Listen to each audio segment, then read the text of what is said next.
Welcome to Guerilla Sports Daily. I'm your host for today, Liv Moods, and this is presented by Trusted American Mortgage. Trusted American salary-based mortgage consultants want to help you get into a better interest rate and lower your monthly payments. Just head to trustedamerican.com to see how they can help you save some money today. Hello and welcome in. Please do not leave your luggage unattended on the station.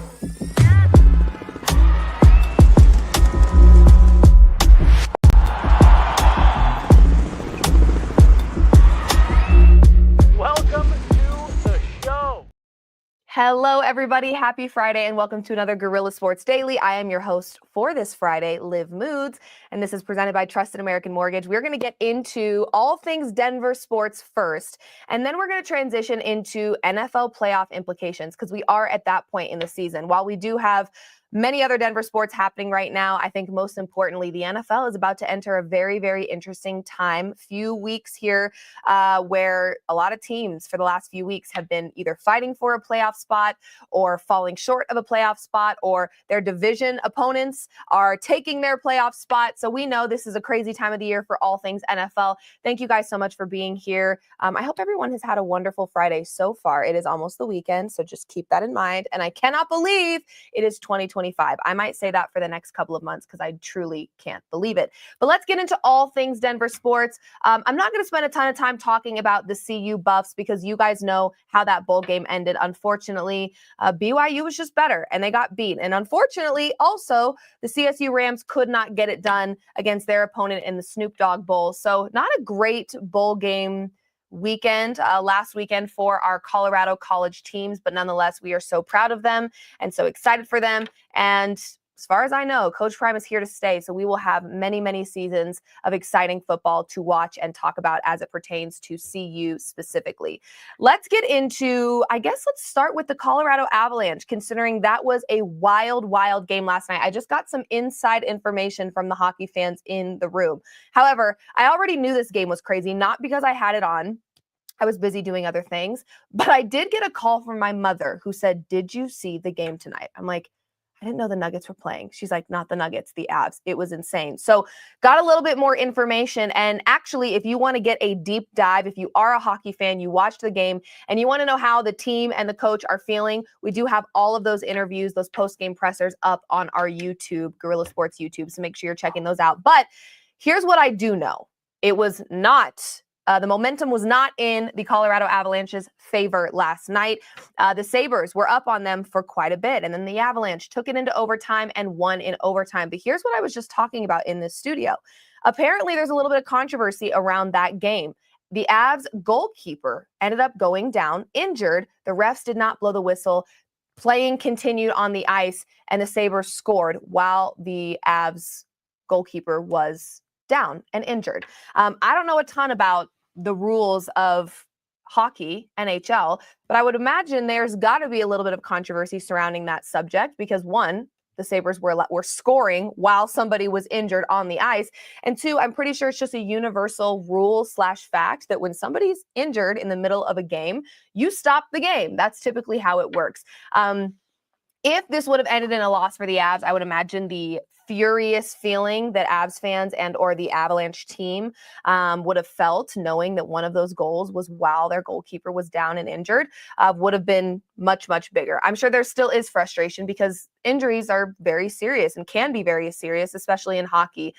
So we do have Coach Bednar's response to not only the game, but I think that moment live on our YouTube. So like I said, if you're a big hockey fan, make sure you're going to our YouTube and checking out what they've got to say. Pretty much every Avs game, even on the road, we have such talented people in this building that are covering the Avs from top to bottom, inside and out. They know this team better than maybe anyone besides the actual Avalanche team themselves. And we will keep you covered on all things Colorado Avs all season long with the help of Jesse Montano and Megan Angley. They are phenomenal at what they do, and they will keep you up to date all season long. I think even when they're on the road, they will get you guys content. So I'm kind of in the same boat with Nuggets. It's a very long season, but we want to keep you guys as updated as possible on your favorite Colorado teams. Okay. Avs won. And I guess this is not the first time they've done this against the Sabres this season. So really cool to see this Avs team. We know they have been riddled with injuries all season long. So to see them getting their momentum, getting some really great wins, fighting back when they're in a deficit, taking games into overtime, having these exciting wins is really, really cool to see. We know, some of our Denver teams did a little bit better than others this year, but I'm really happy that the Avs are getting back on track and finding their momentum. Speaking of a team getting back on track and finding momentum, if you guys missed my show yesterday off court, we talked a lot about the Denver Nuggets, and the Denver Nuggets are kind of in the same boat as the Avs, right? Started their season off very slow. People were maybe feeling a little defeated about what this team was going to be this season. And the addition of Russell Westbrook, injuries to Aaron Gordon. There were a lot of different things happening early in the season for this Nuggets team. And it was causing a lot of concern, I think, for Nuggets fans everywhere, myself included. I have talked about it very transparently on my shows. You guys know I like to keep it very real. I don't like to sugarcoat much. So when I've been disappointed in this team, I have let you know that. However, right now, this Nuggets team is on a path to kind of turn things around here, and they are showing a lot of promise and potential in being a contender this season. We know the NBA is exceptionally talented. Right now, you could argue OKC and the Cleveland Cavaliers are looking like the two teams that are going to be head-to-head in the championship finals. But we also know it is a very, very long season. So it's hard to take what we see right now and hold on to it with as if it's the end all be all, because we know it's not. There is a very, very long season ahead of these teams. But the Nuggets finding some momentum, finding some rhythm, finding some groove at what feels like a really good time. They've got 17 total games in the month of January. 8 are at home, 9 are on the road.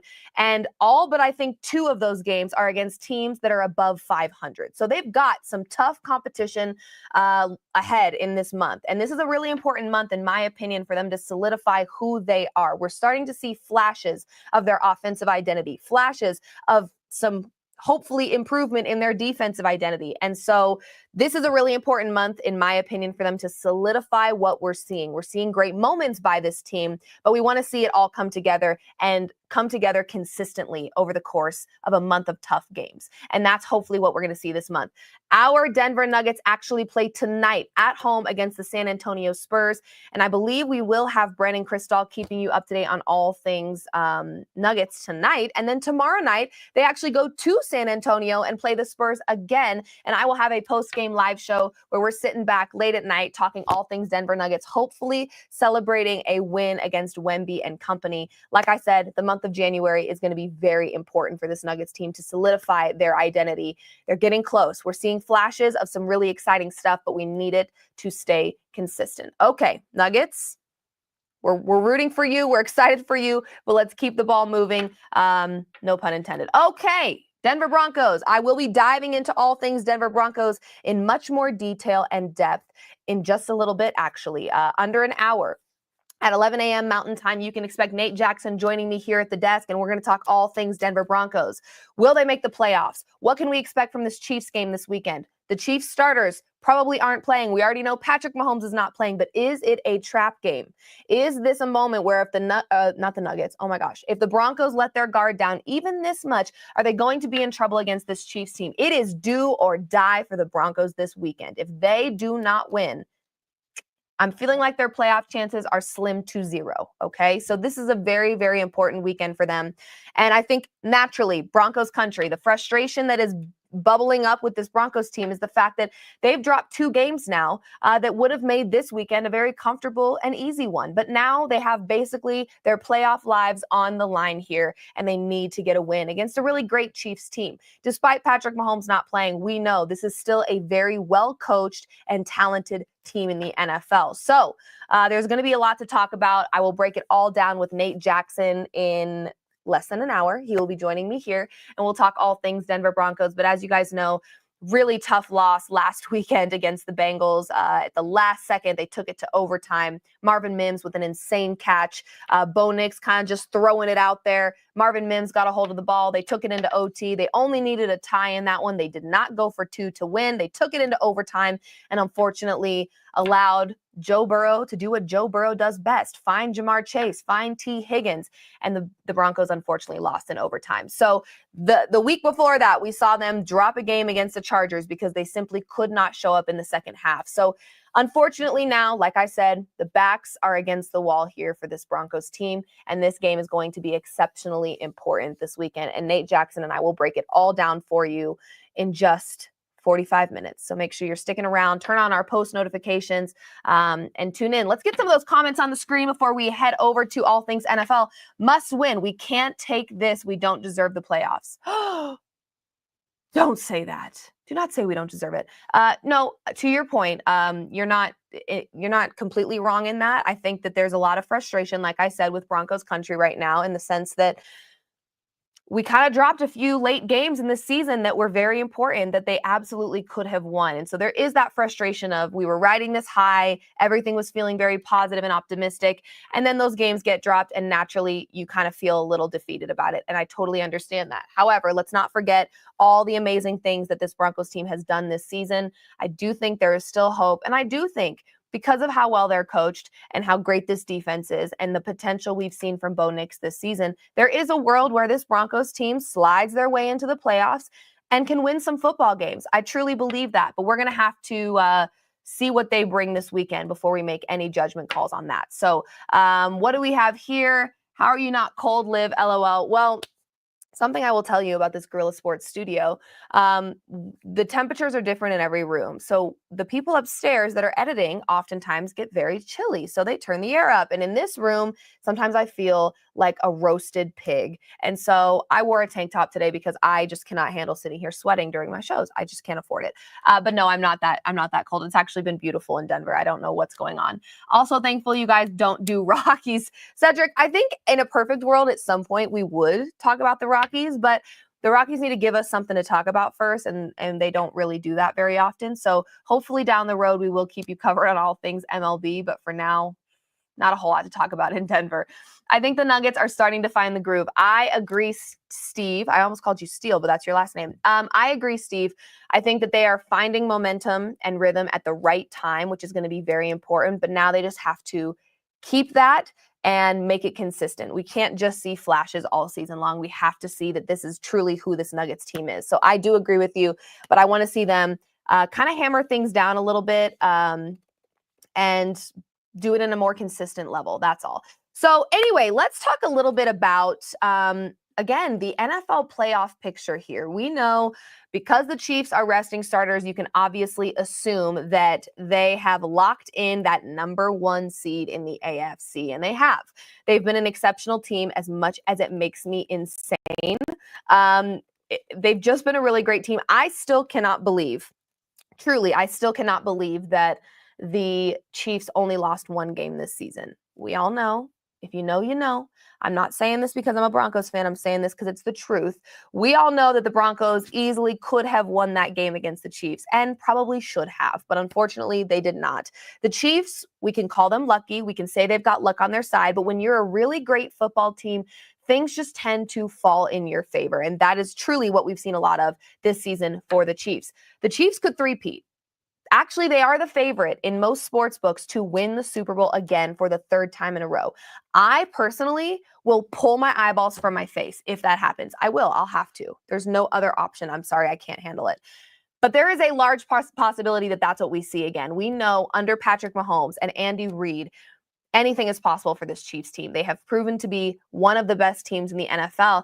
And while I watched a lot of early season games and was not convinced at how good this team was, most of that was probably denial as a Broncos fan, full transparency. I think a lot of that was me just hoping and praying and wishing that what we were seeing was fluky and it wasn't actually the Chiefs being a really great football team again. But they are. Okay, they are the number one seed in the AFC for a reason, and we saw how competitive the AFC was this season. 15-1. They won the AFC West, and they have the number one seed for the AFC. They're a great football team. There's no denying that. Just below the Chiefs, the Buffalo Bills at the number two seed. Another team that started off their season really hot, had a couple games in there that they maybe shouldn't have lost, and then, made people go, ooh, are they not as legit as we thought they were? No, they are. Josh Allen, MVP level season. He's been playing exceptional. They are 13-3, and they won the AFC East. Now, what we saw with the Broncos this season, and the reason I'm hopping all around is I do think any football fan, any person that watches the NFL consistently knows it is so important to win your division. It is. It just really, really is. And as long as the Broncos are in a division with the Kansas City Chiefs, it's going to be very hard, which is why when they drop early season games to the Steelers, to the Seahawks, you kind of put yourself in trouble knowing you have to face the Chiefs twice, knowing you have to face the Chargers twice. The AFC West is a tough division outside of the Raiders. The Raiders have been on the struggle bus and they're in rebuild mode for sure, but winning your division matters and it's very, very important. Another division winner here, the Baltimore Ravens at the number 3 seed in the AFC. They are 11-5 and they won the AFC North. But for a while there, it was looking like the Steelers had it. The Steelers were an exceptionally competitive team. At one point had a better record than the Ravens. Were sitting at the top of the AFC North. The Steelers proved that they were a legitimate contender this season for most of their season. And they are the number 5 seed. Just ahead of them, the number 4 seed, the Houston Texans. Full transparency, you guys know I love CJ Stroud. I love the Houston Texans. I am not convinced that this Houston Texans team can make a deep run in the playoffs. I think that they're going to be an early out, if we're being completely honest, because they've been riddled with injuries. And I think CJ Stroud has had that sophomore slump. They have still managed to find a way to win games. They are 9-7 and again, won the AFC South. But so much of that to me, them being the number 4 seed, is the fact that they're in a very non-competitive, non-threatening division. The AFC South to me is completely non-threatening. I did not look at any team in that division this season and go, ooh, they really have a chance. So as much as I love the Texans and they do have that number 4 seed, they were 9-7. There was nothing super spectacular about them. Let me remind you, the Denver Broncos are also a 9-7 team, but in my opinion, had much tougher competition, especially in their division. Like I said, Steelers at number 5, number 6, the Los Angeles Chargers. We know the Broncos losing to the Chargers did not help them at all. At the time of that game, they had the same record, but now head to head, the Chargers will have an advantage in the playoffs because both games against the Broncos, they won. Again, this is why division games matter. They really, really do, especially this time of the year. We're going to see a lot of teams with the same record. And then when you look at their head-to-head win percentage and you look at how they've done in their division, those things matter. So the Broncos not at the 7 seed in the AFC, 9-7, wild card number 3. So your 3 wild card teams are the Steelers, the Chargers at number 2, and the Broncos at number 3. Again, this game is very important for the Broncos this weekend. Why? Well, they've got the Cincinnati Bengals and the Miami Dolphins on their tail. Yes, Miami Dolphins 8-8, Cincinnati Bengals 8-8. We're just going to put this out there because it is a fact. It is not an opinion.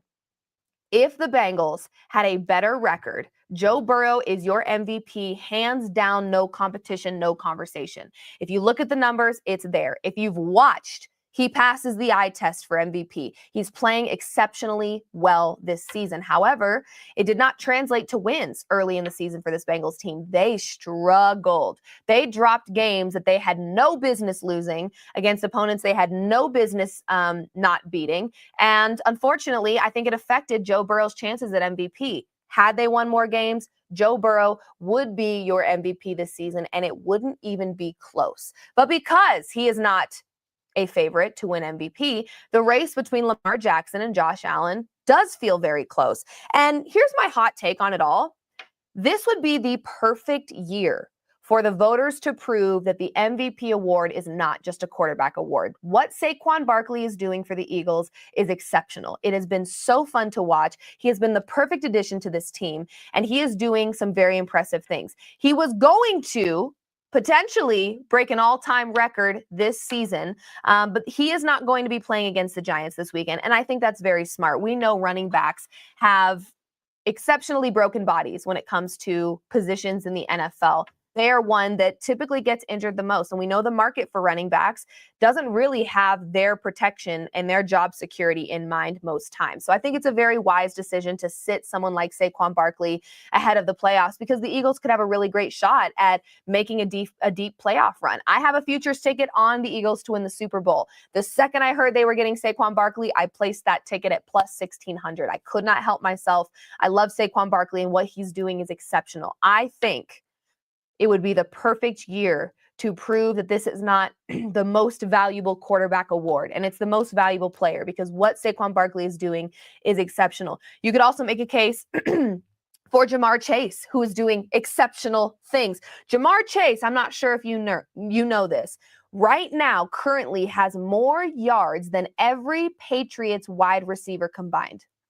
I mean, 1,600 yards, over 1,600 yards this season. He is having an MVP level season himself. So you've got two non-quarterbacks that are having MVP level seasons. This would be the perfect year to debunk the claim that this is just a quarterback award. But we know that it is. At the end of the day, we have seen the MVP winners over the last few years. You could argue Christian McCaffrey should have been a serious contender last season, but instead got Offensive Player of the Year. And we typically see that. If you're not a quarterback and you're putting up MVP level numbers, you will be Offensive Player of the Year. That award belongs to Saquon Barkley. Do I think he should be in serious conversation for MVP? Yes, I really, really do. And I think if you want to prove a point and send a message and let people know this is not a quarterback award, because you know they'll try to debunk it. No, this is just an MVP. It's not the most valuable quarterback. Well, it sure seems that way. And this would be a great opportunity to give an award like this to a guy like Saquon Barkley to prove that it is not that.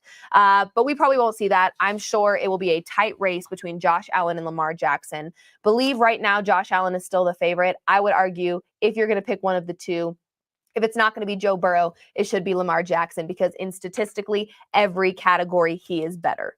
Simple. I'm just doing math. He's playing better this year than he did last year when he won MVP. But we know voter fatigue is a thing. The MVP award has become a popularity contest. And right now, all eyes are on Josh Allen. People are very happy with what he's doing. And because the Bills have a better record than the Ravens, they care about those things, unfortunately. Hence why Joe Burrow is not the favorite. So we know all these things. I'm not going to beat a dead horse. I believe Josh Allen will probably win MVP this season, although I think Lamar Jackson deserves it more.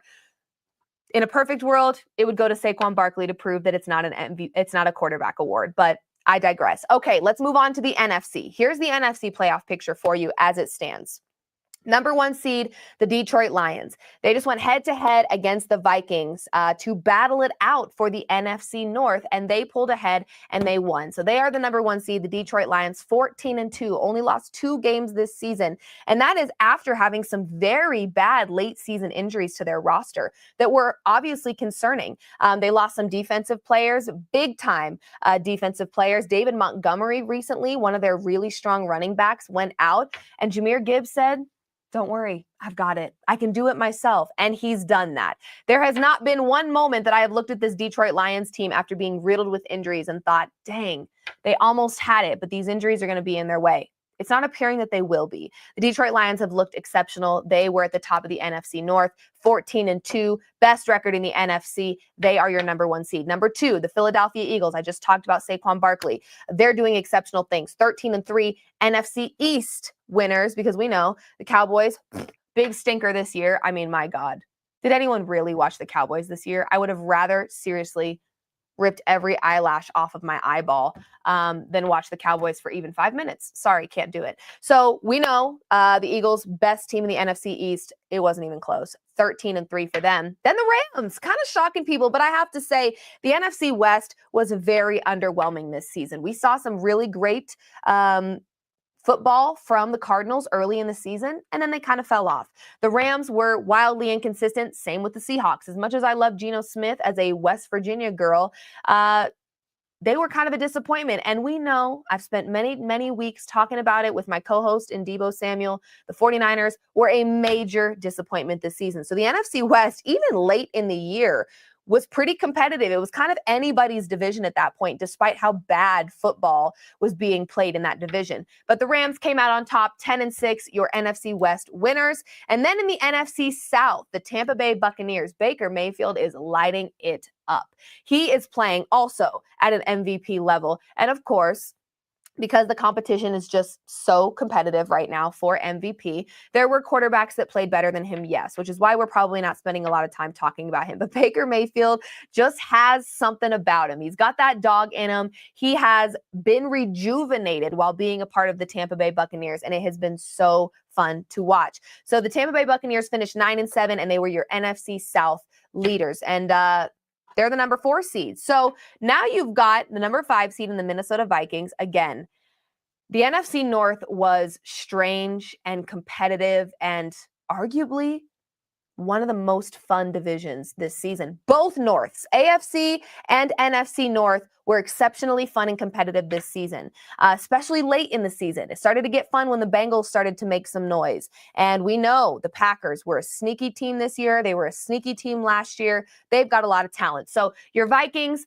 14-2, same record as the Lions, a better record than the Eagles, than the Rams, and the Bucks, all ahead of them right now in the NFC playoff picture. But when you look at that head-to-head win percentage, especially against their own division, the NFC North, like I said, so stinking competitive, and the Lions came out on top. So you've got the Vikings at the number 5 seed, 14-2. They are the wild card number 1 spot. It's crazy to think that 14-2, you can be a wild card team. I know, but that's why division games matter. They do. You can be a 14-2 team and be a wild card team. That's how important these division games truly are. Then at the number 6 seed, you've got the Commanders, who are led by Jaden Daniels, Offensive Rookie of the Year. It's not even close. Despite my Bo Nix ticket, of course, I was pulling for Bo. But at the end of the day, Jaden Daniels is doing MVP level stuff. We're not even talking about rookies anymore. He's playing like an MVP, okay? As a rookie, he's done exceptional things for the Commanders. And then that number 7 seed, that number 3 spot for the wild card is the 11-5 Green Bay Packers. Again, 11-5. It's a good team. They've got a better record than the Tampa Bay Buccaneers and a better record than the Los Angeles Rams. But division games matter, and we know the NFC North was exceptionally competitive. So the teams fighting for a spot in the NFC playoffs, the Atlanta Falcons at 8-8. We'll see how that goes. I don't have a lot of faith in Kirk Cousins with this new team in a primetime spot. Actually, is Kirk Cousins still the starting quarterback over there, or did they say you're done? Sit down. I don't even know. I haven't really been keeping up with the Falcons all that much.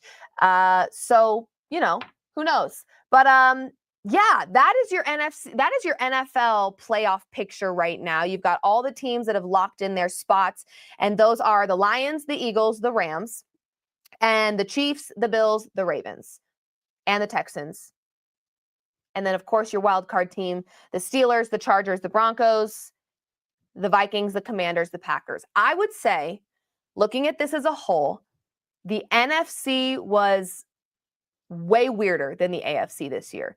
I think we were shocked by some of the things we saw in the AFC. My biggest shock being the Bengals and what they were not able to do this season, despite the talent and the high level of play that they had. But the NFC was weird because you've got a 14-2 wildcard team. You've got an 11-5 wildcard team. You've got a team that is locked in the number 3 seed in the NFC playoff picture that's only 10-6.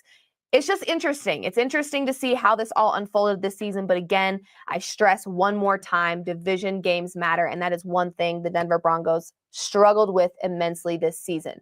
We will get into all things Denver Broncos talk in about 30 minutes when Nate Jackson joins me here at the desk. Thank you for hanging with me. This has been another Guerilla Sports Daily presented by Trusted American Mortgage. Head to trustedamerican.com to see how they can help you save some money, either with your interest rate or lowering your monthly payments. Check out our friends over at trustedamerican.com.